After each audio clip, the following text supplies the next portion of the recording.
BPSC वर्ष YouTube channel में आपका स्वागत है। तो आज हम सबसे पहले आपको बता दें कि हमारा 3 लेक्चर कंप्लीट हो चुका है। पहला लेक्चर संविधान सभा के बारे में, दूसरा लेक्चर जितने भी अधिनियम थे 1773 के रेगुलेटिंग एक्ट से लेकर के 1947 के भारतीय स्वतंत्रता अधिनियम तक के बारे में, और तीसरा लेक्चर प्रस्तावना के बारे में हमने कंप्लीट कर लिया है। उम्मीद है कि आपने उसका लाभ ज़रूर उठाया होगा, क्योंकि उसमें न केवल लेक्चर हैं बल्कि बीपीएससी और यूपीएससी के पूछे गए प्रीवियस ईयर क्वेश्चंस भी उसमें हैं। आज हम अपना चौथा लेक्चर, जो कि संविधान के भाग, अनुसूची एवं महत्वपूर्ण अनुच्छेद इत्यादि को याद करने का कोशिश करेंगे। और मेरा यह सलाह रहेगा कि आप इस लेक्चर को कम से कम 2 से 4 बार ज़रूर देखें, ताकि आपको याद करने में थोड़ी आसानी रहे। तो सबसे पहले हम संविधान के भाग पर देखते हैं। तो मूल संविधान में जो थे ये 22 भाग थे, लेकिन वर्तमान में भी 22 भाग हैं, लेकिन कुछ उपभाग जोड़े गए हैं। भाग 7 जो है उसको 7वें संविधान संशोधन के द्वारा हटा दिया गया है। तो संविधान में वर्तमान में 22 भाग ही हैं, और मूल संविधान में भी 22 भाग ही थे। सबसे पहला भाग जो है ये संघ एवं उसके राज्य क्षेत्र के बारे में है। अनुच्छेद आप चाहे तो याद कर सकते हैं। वैसे अनुच्छेद, अगर इसकी संभावना कम है कि ये पूछे कि भाग 1 में कौन कौन से अनुच्छेद हैं, इसकी संभावना कम है, लेकिन विषय आपको ज़रूर याद होने चाहिए। भाग 1 में अनुच्छेद 1 से 4 संघ एवं उसके राज्य क्षेत्र, भाग 2 5 से 11 नागरिकता, भाग 3 अनुच्छेद 12 से 35 मौलिक अधिकार, भाग 4 36 से 51 राज्य के नीति निर्देशक तत्व, 4 का ए में अनुच्छेद 51 आता है मौलिक कर्तव्य, भाग 5 52 से 151। ये थोड़ा इम्पोर्टेंट है, इसको आप ध्यान में रख लीजिएगा, ताकि आपको मेंस एग्जाम में भी अगर कोई क्वेश्चन आ जाता है तो आप उसके इंट्रोडक्शन में शुरुआत कर सकते हैं कि राष्ट्रपति पद की चर्चा संविधान के भाग 5 अंतर्गत अनुच्छेद 52 में या अनुच्छेद 53 के अंतर्गत आता है। तो भाग 5 अनुच्छेद 52 से 151 संघ सरकार, अनुच्छेद 6 152 से 237 राज्य सरकार। भाग 7 को हटा दिया गया है, ये आप याद रखिए। 7वां संविधान संशोधन 1956 के द्वारा जो है भाग 7 को हटा दिया गया है। तो पहले संघ हो गया, फिर राज्य हो गया, उसके बाद संघ राज्य क्षेत्र जैसे यूनियन टेरिटरी हो गया, ये भाग 8 में आता है। अनुच्छेद 239 से 242 संघ एवं राज्य क्षेत्र। उसके बाद भाग 9, इसमें पंचायती राज आते हैं। भाग 9 में पंचायती राज आते हैं 243 से 243ओ। भाग 9 का ए, इसमें जो है ये नगर पालिका आता है। 9 हो गया आपका पंचायती राज, 9 का ए हो गया नगर पालिका, 9B हो गया आपका सहकारी समिति। भाग 10 में क्या है, तो अनुसूचित एवं जनजातीय क्षेत्र हैं। भाग 10 में अनुसूचित एवं जनजातीय क्षेत्र हैं। भाग 11 में केंद्र राज्य संबंध, भाग 11 केंद्र राज्य संबंध। भाग 12 वित्त संपत्ति एवं संविदाएँ। भाग 13 में भारत में व्यापार एवं वाणिज्य। भाग 14 में संघ एवं राज्य की सेवाएं, जैसे यूपीएससी बीपीएससी, ये सब भाग 14 में ही आते हैं। भाग 11 में आपका हो गया केंद्र राज्य संबंध। भाग 12 में हो गया वित्त संपत्ति एवं नविदाएँ। भाग 13 में हो गया भारत में व्यापार एवं वाणिज्य। भाग 14 संघ एवं राज्य की सेवाएं। भाग 14 का है वेरी इंपॉर्टेंट, अधिकरण ट्रिब्यूनल की बात की गई है। भाग 15 जो है निर्वाचन की बात करता है। भाग 16 विशेष वर्गों से संबंधित प्रावधान। भाग 17 राजभाषा, बहुत इंपॉर्टेंट है राजभाषा के बारे में। भाग 17 और 15 में निर्वाचन के बारे में। भाग 18 आपात से संबंधित तो बंद करता है। भाग 19 विविध। भाग 20 संविधान संशोधन, वेरी इंपॉर्टेंट। भाग 20 अनुच्छेद 368 संविधान संशोधन। भाग 21 में अस्थायी संक्रमणकालीन एवं विशेष उपबंध है। भाग 22 संक्षिप्त नाम प्रारंभ एवं निरसन है। हम जानेंगे कि कुछ भाग हैं जिनको बाद में जोड़ा गया। तो वैसे कौन कौन से भाग हैं, तो सबसे पहले अगर देखें तो 4 का ए, अगर आप देखें तो इसको 42वें संविधान संशोधन 1976 के द्वारा जोड़ा गया। 9A अगर देखें तो इसको 74वें संविधान संशोधन 1992। 9B 97वें संविधान संशोधन 2011 के द्वारा सहकारी समिति को जोड़ा गया। 9A में नगर पालिका को 74वें संविधान संशोधन 1992 के द्वारा जोड़ा गया। भाग 4 का ए जो है ये मौलिक कर्तव्य, इसको 42वें संविधान संशोधन 1976 के द्वारा जोड़ा गया।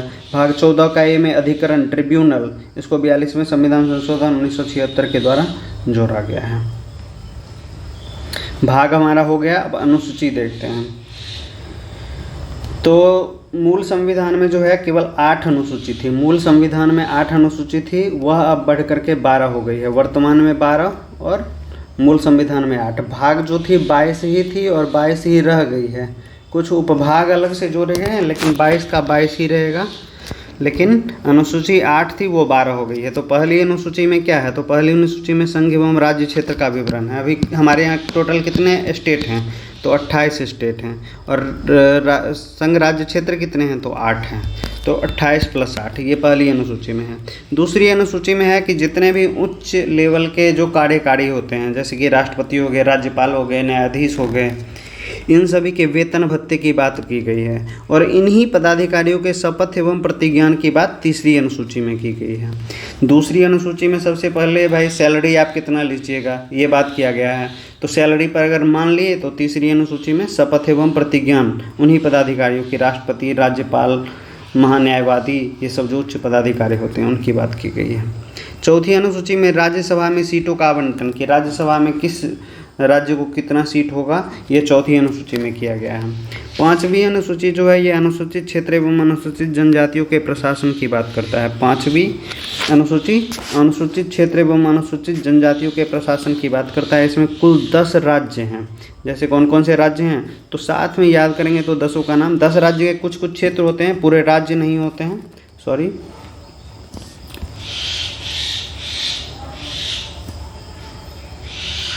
एक सेकेंड,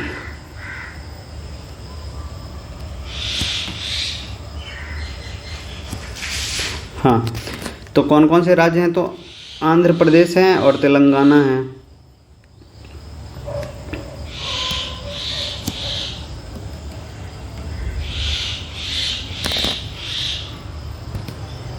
आंध्र प्रदेश हैं और तेलंगाना है। फिर छत्तीसगढ़ और मध्य प्रदेश हैं।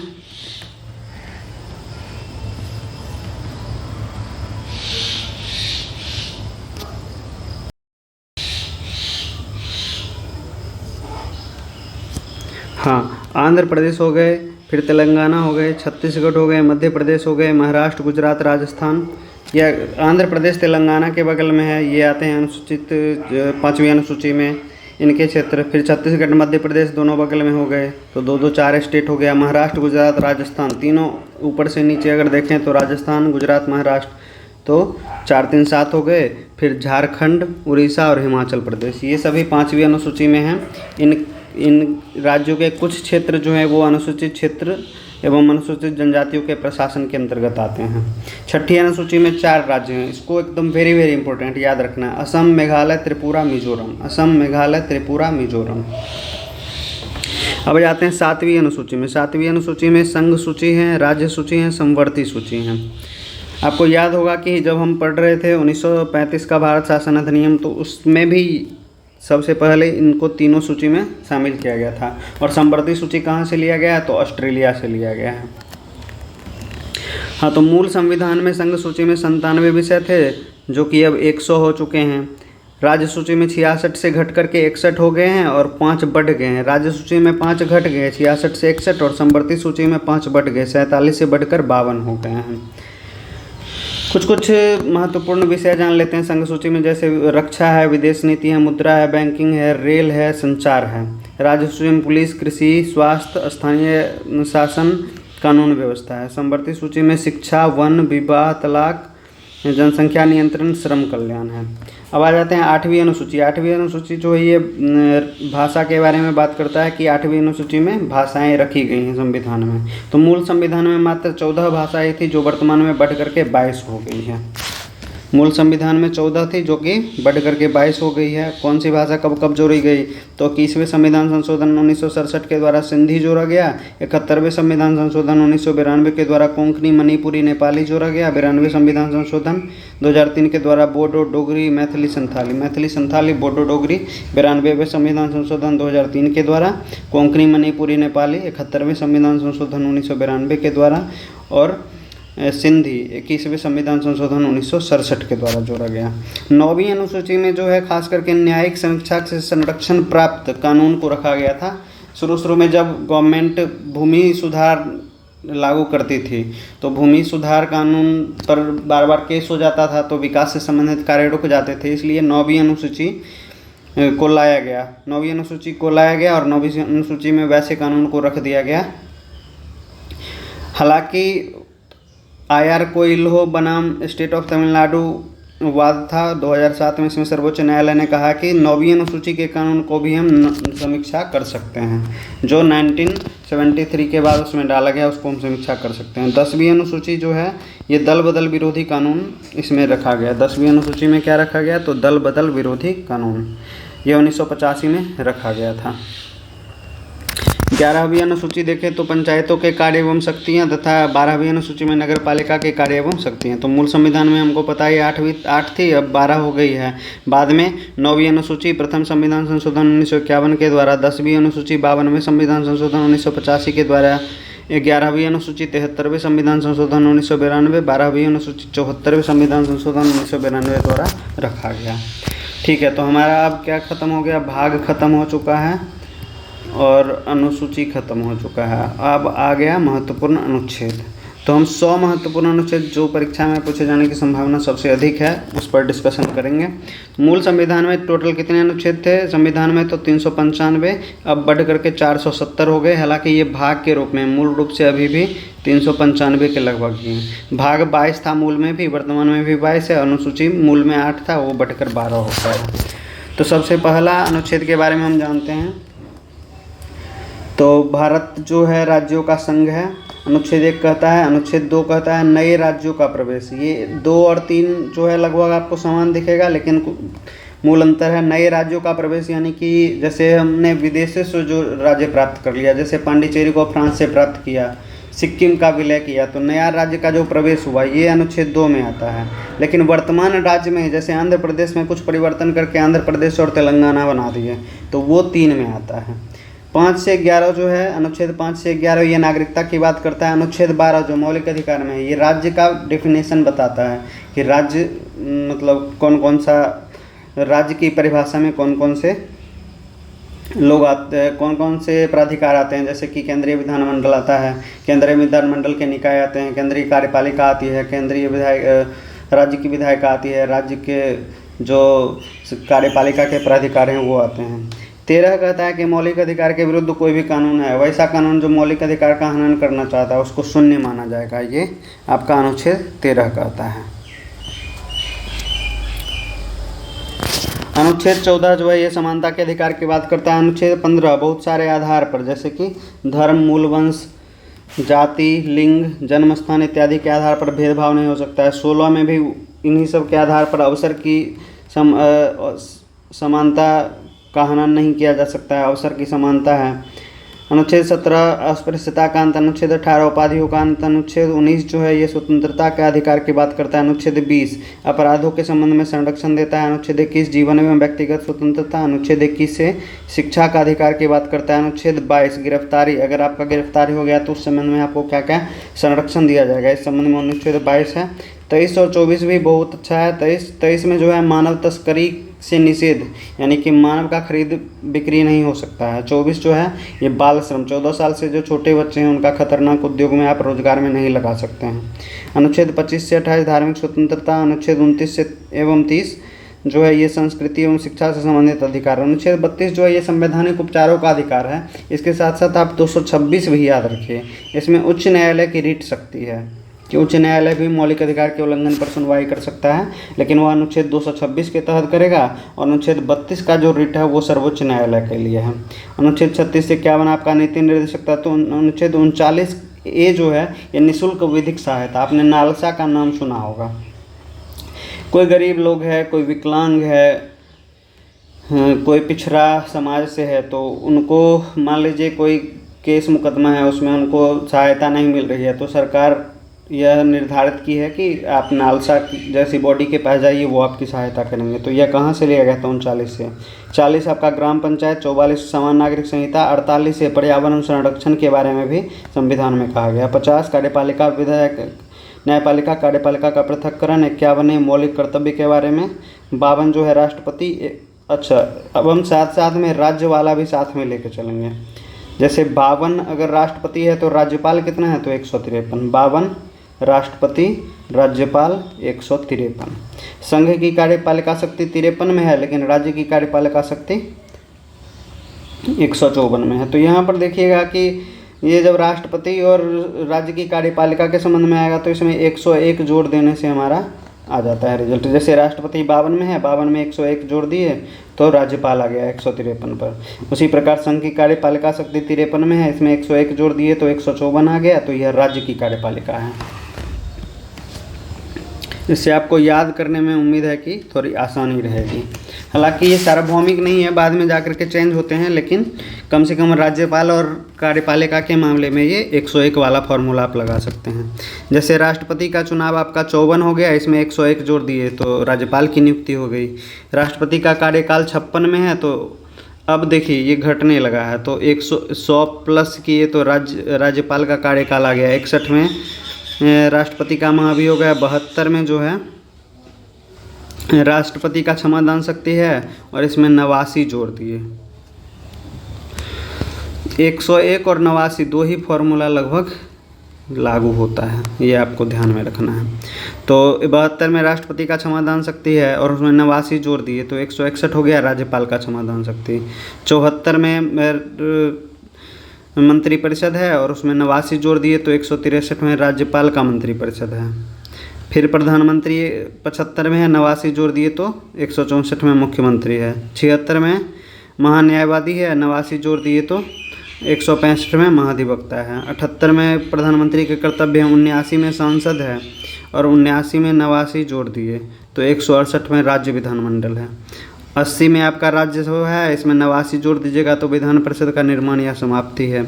81 में लोकसभा है, इसमें 89 जोड़ दिए तो 170 में विधानसभा की संरचना है।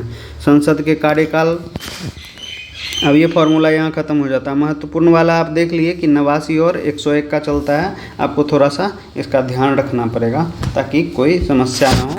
मेरा तो यही सुझाव रहेगा कि पहले आप ये प्रयास करें कि आपको खुद से ही सारा याद हो, नहीं तो आप ये फॉर्मूला भी लगा सकते हैं। ठीक है। अब संसद का सत्र और राज्य विधानमंडल का सत्र दोनों में 89 का ही डिफरेंस है। 85 में संसद का सत्र है, 174 में राज्य विधानमंडल का सत्र है। राष्ट्रपति का अभिभाषण 86 में है।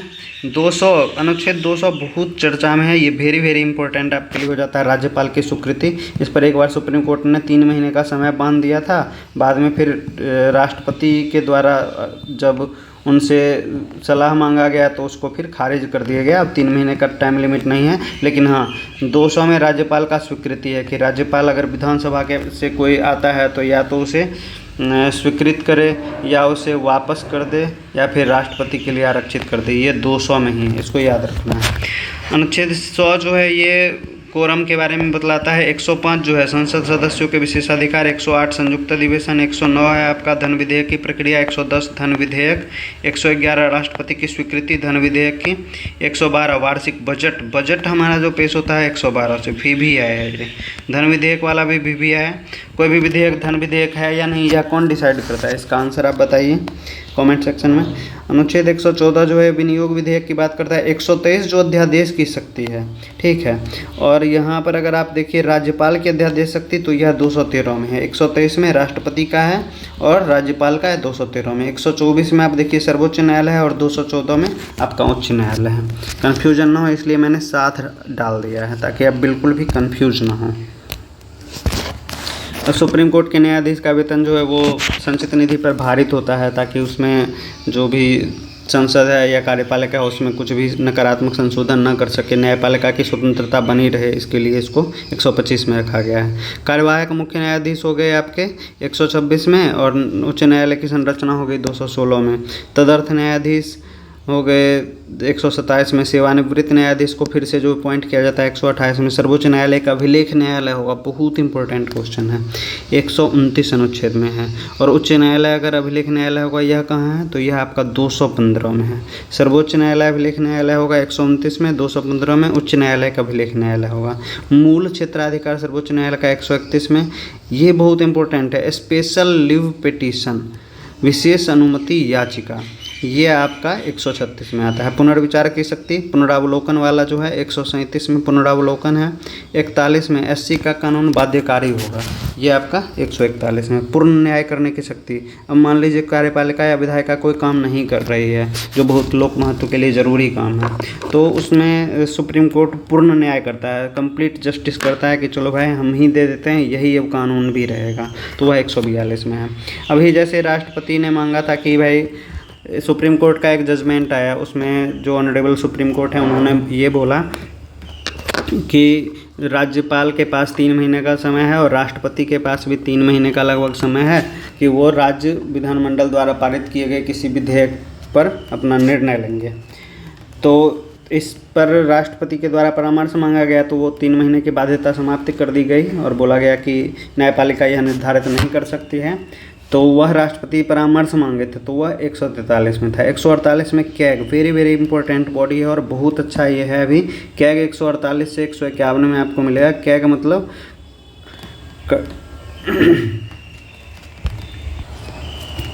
कैग का मतलब होता है कंप्ट्रोलर एंड ऑडिटर जनरल, नियंत्रण एवं महालेखा परीक्षक। इसकी चर्चा कहाँ की गई है, तो 148 में की गई है। कैग का ड्यूटी क्या है, 149 में। 243 में आपका पंचायती राज है, 243 पी में नगर पालिका है, 244 में आपका अनुसूचित क्षेत्र, जो कि अनुसूची कितना में आता है, 5 में आता है। आप बताइए अनुसूची 5 में कौन कौन से राज्य हैं और अनुसूची 6 में कौन कौन से राज्य हैं, मैंने आपको अभी तुरंत बताया है। 246 में आपका विधायी विषय हो गया, वो जो 3 सूची वाला बात है ये यहीं पर आता है।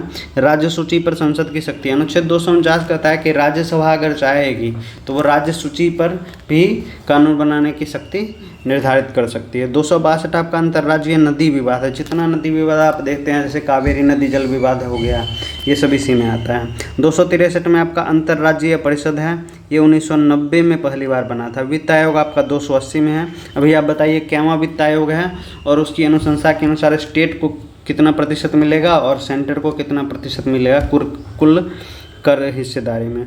300 का ये आपका संपत्ति का अधिकार है। आपको याद होगा कि 19 में संपत्ति का अधिकार था, उसको हटा दिया गया मौलिक अधिकार से और विधिक अधिकार के रूप में 300 के ए में शामिल किया गया है। अखिल भारतीय सेवा आपका 312 में है। लोक सेवा आयोग आपका 315 में है।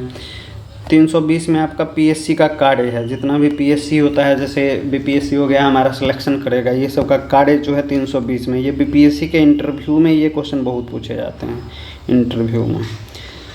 324 में निर्वाचन आयोग की बात की गई है। निर्वाचन आयोग आपको पता ही होगा, अभी बहुत ही ज़्यादा चर्चा में रही है।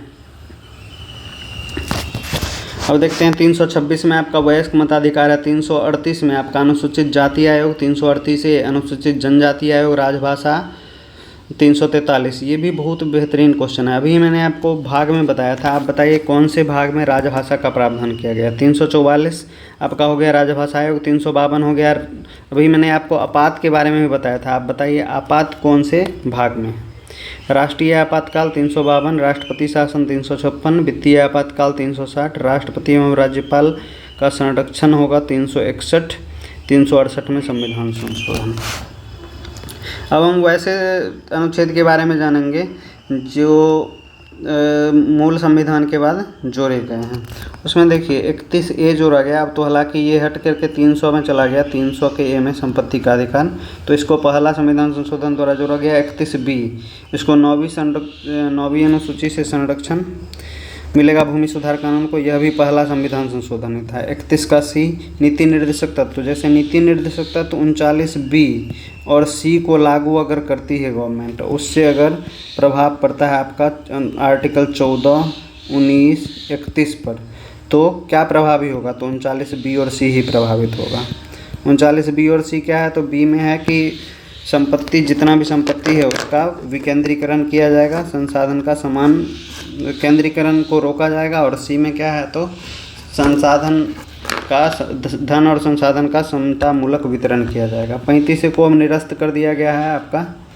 39 से आप देखते हैं कि निःशुल्क विधिक सहायता 42वें संविधान संशोधन द्वारा। 43 के ए में उद्योग प्रबंधन में श्रमिकों की भागीदारी, यह भी 42वें के द्वारा। 43B सहकारी समितियां 97वें संविधान संशोधन 2011। 48 है पर्यावरण संरक्षण 42वें संविधान संशोधन के द्वारा। 51 मौलिक कर्तव्य 42वें संविधान संशोधन के द्वारा। 239 ए दिल्ली के लिए विशेष प्रावधान, ये 69वें संविधान संशोधन 1991 के द्वारा। ये बहुत इंपॉर्टेंट है, इसको याद रखना है।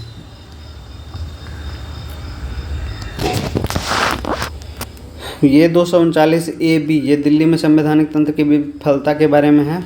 अब ये इतना है, आप चाहिए तो याद रख सकते हैं। पंचायती राज 243A से O तक है, ठीक है। और उसके बाद नगर पालिका P से ZG तक है। AO याद रखना है। AO जो है पंचायती राज, अकाउंट ऑफिसर लोग पंचायती राज में बनते हैं AO, ठीक है।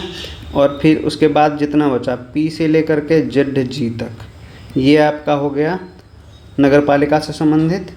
फिर ZH से ZT, ये उतना इम्पोर्टेंट नहीं है। सहकारी समिति आपको याद रखना 97वें संविधान संशोधन 2011 के द्वारा शामिल किया गया था। ये भी 243 का ही पार्ट है। 244 से आपका हो गया असम में स्वायत्त राज्य। 269 GST, हाँ ये बहुत इंपॉर्टेंट है। 101वां संविधान संशोधन 2016 के द्वारा GST लागू किया गया था। 269A में जो है GST अंतर्राज्यीय परिषद व्यापार की बात की गई है। 279A GST परिषद, ये भी बहुत इंपॉर्टेंट है। 301A में संपत्ति का कानूनी अधिकार, अब मौलिक अधिकार संपत्ति नहीं रहा। 44वें संविधान संशोधन के द्वारा उसको हटा दिया गया मौलिक अधिकार से, अब वह कानूनी अधिकार हो गया। 323A जो है प्रशासनिक अधिकरण की बात करता है। 42वां 323B अन्य अधिकरण। अगर कैट सेंट्रल एडमिनिस्ट्रेटिव ट्रिब्यूनल की बात या सेट स्टेट एडमिनिस्ट्रेटिव ट्रिब्यूनल की बात हो तो वह 323A में है, लेकिन 323B में अन्य अधिकरण और भी बहुत सारे अधिकरण होते हैं, उसको रखा गया 42वें संविधान संशोधन। जैसे विद्युत से संबंधित विवाद के लिए अलग होता है। 338A में अनुसूचित जनजाति आयोग 89वें संविधान संशोधन 2003 के द्वारा जोड़ा गया था। 338B में राष्ट्रीय पिछड़ा वर्ग आयोग 102वां संविधान संशोधन, ये हाल फिलहाल में जोड़ा गया है। 350 से आपका हो गया मातृभाषा में प्राथमिक शिक्षा 7वां, 102वां संविधान संशोधन के द्वारा इसको संवैधानिक दर्जा दिया गया है। पहले ये कानूनी निकाय होती थी। 350 में मातृभाषा में प्राथमिक शिक्षा 7वां संविधान संशोधन के द्वारा। 350B में धार्मिक अल्पसंख्यक अधिकारी 7वां संविधान संशोधन।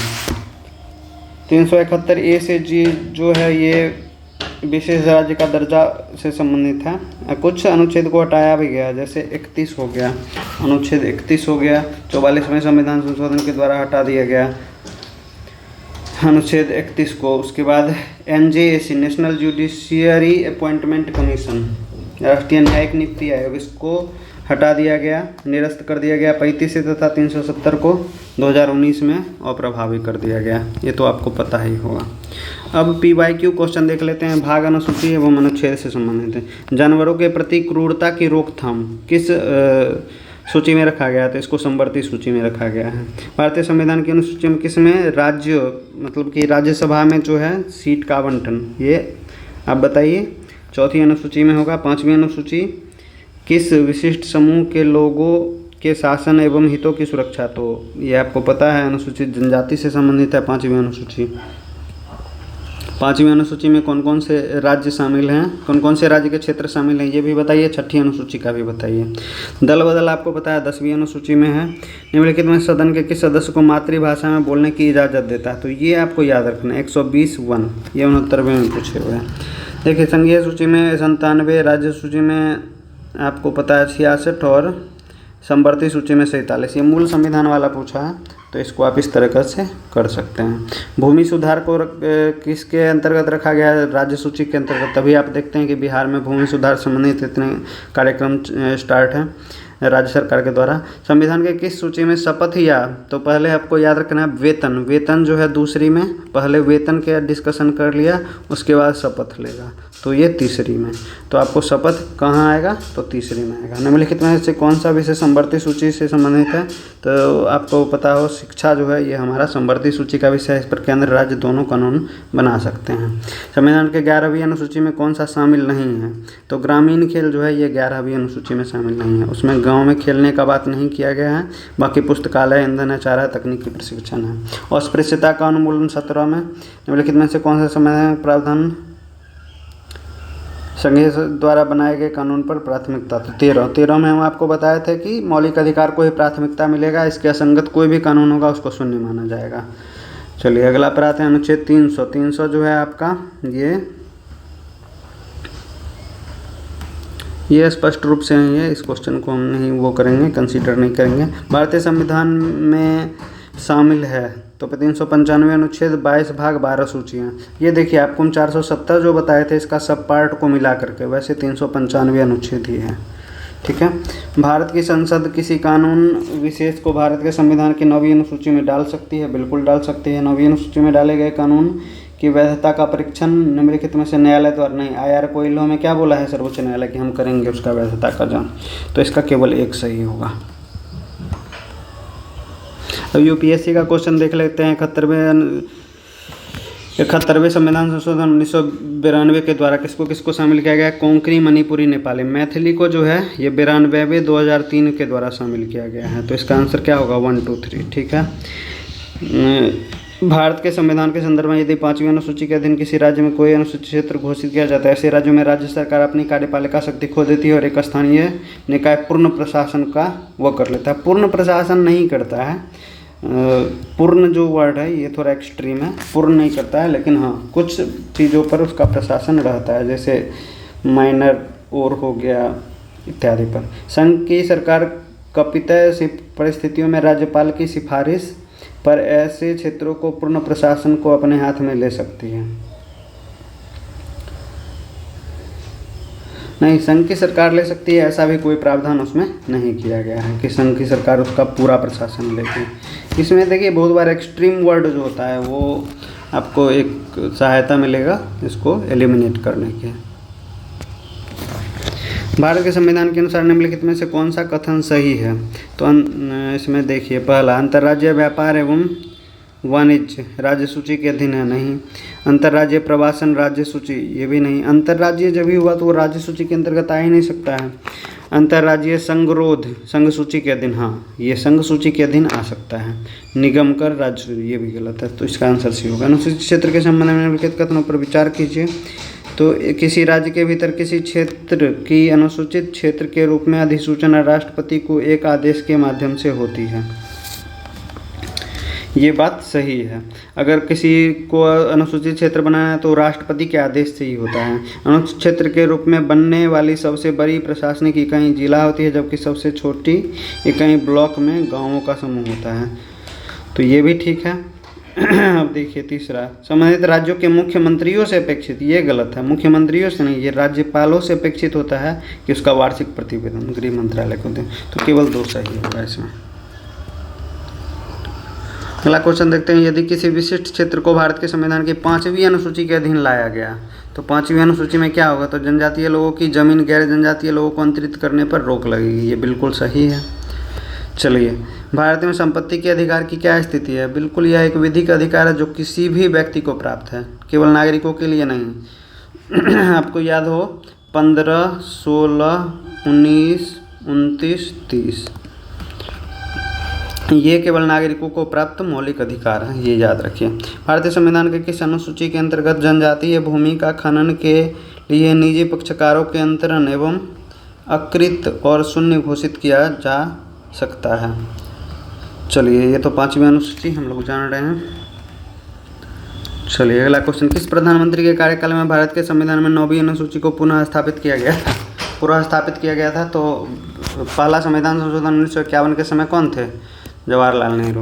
यदि भारत के राष्ट्रपति संविधान के अनुच्छेद 356 के अधीन यथा उपबंधित अपनी शक्तियों को किसी विशेष राज्य के संबंध में उपयोग करता है तो उस राज्य के विधानमंडल की शक्तियां संसद द्वारा उसके प्राधिकार के अधीन प्रयोज्य होगी।